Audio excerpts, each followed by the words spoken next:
Pemirsa, lembaga riset Data membeberkan negara-negara yang memiliki utang tersembunyi kepada Cina dan ternyata Indonesia masuk ke dalamnya. Besarannya pun fantastis, mencapai 17,28 miliar dolar Amerika atau setara dengan 266 triliun rupiah.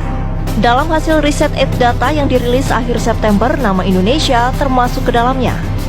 Indonesia disebut memiliki utang tersembunyi kepada Cina sebesar 17,28 miliar dolar Amerika atau setara dengan 266 triliun rupiah. Utang ini sebesar 1,6% dari produk domestik bruto. Di luar utang tersembunyi ini, Indonesia juga menerima pinjaman setara 4,42 miliar dolar Amerika atau setara dengan 63 triliun rupiah pada periode yang sama melalui skema Official Development Assistance.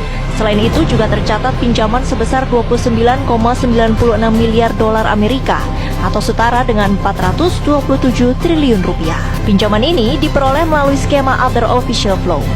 Selain Indonesia, ada 9 negara lainnya yang menerima pinjaman dari Cina melalui dua skema itu.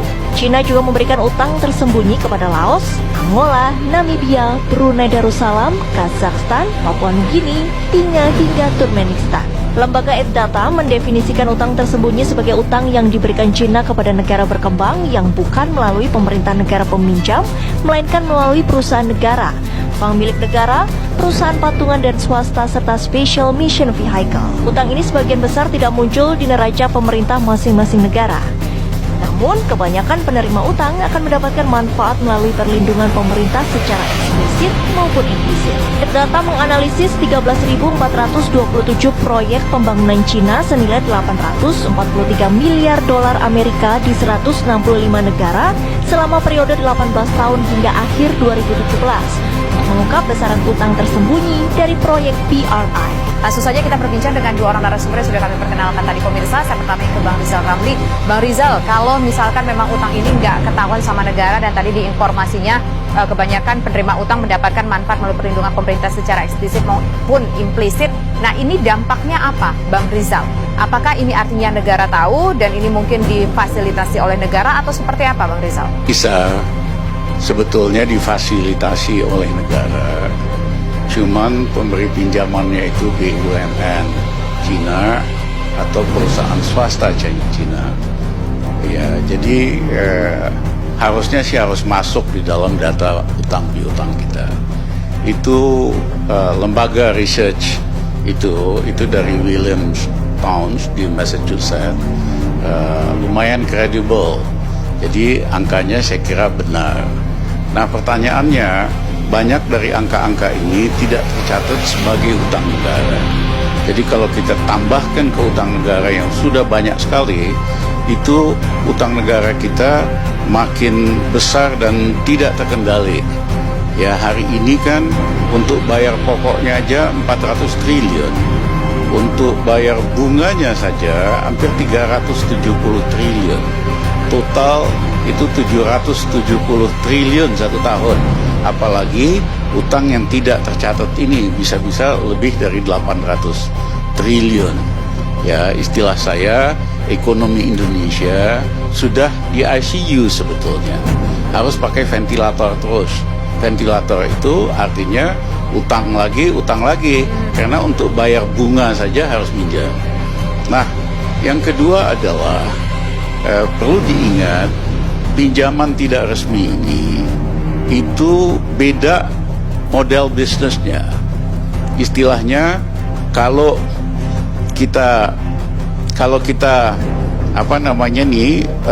meminjam, misalnya bank kasih pinjaman nama Tisa, dia udah hitung kemampuan bayar Tisa itu sepertiga dari gaji bulanan. Jadi dia nggak mungkin kasih pinjaman lebih. Tapi dalam konteks China itu istilahnya itu lend to own. Dia sengaja kasih pinjam lebih besar daripada seharusnya supaya Tisa kagak mampu bayar. Begitu nggak mampu bayar, maka dimiliki langsung asetnya atau kontraknya ditambah. Nah, ini terjadi di negara-negara lain. Di Sri Lanka, proyek pelabuhannya besar sekali, biayanya mahal sekali, pendapatan dari trafficnya sedikit, akhirnya di Sri Lanka BUMN-nya nggak mampu bayar. Akhirnya diperpanjang kontraknya jadi 2 kali 99 tahun, hampir 200 tahun. Atau sahamnya mereka tingkatkan. Misalnya terjadi dalam kereta api cepat Jakarta-Bandung, itu pembengkakan biayanya saja 26 triliun, ya, dan karena pemerintah BUMN Wika nggak mampu setor modal, akhirnya kan saham mereka akan lebih tinggi lagi, akan dikuasai, kecuali kita tegas, karena proyek kereta api cepat Jakarta-Bandung kemahalan, tentu tanggung jawab kontraktornya dong. Harus ada sanksinya, baik penaltinya dan sebagainya. Oke, berarti bisa dibilang ini cukup gambling ya, ngambil jadi ini Bang Rizal ya?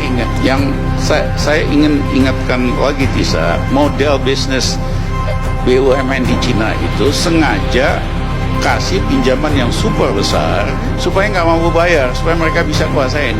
Inilah rencana untuk membangun pelabuhan besar di luar kapasitas di Medan supaya mereka bisa kontrol Selat Malaka, dan di Bitung juga sangat besar sekali. Oke, baik, kita dapat poinnya. Berarti ada efek yang menurut sudut pandang seorang pakar ekonom Rizal Ramli itu ada dampaknya. Mereka memberikan uang tapi mereka ingin menguasai aset yang sedang dibangun dari hasil utang tersebut, begitu Bang Rizal ya?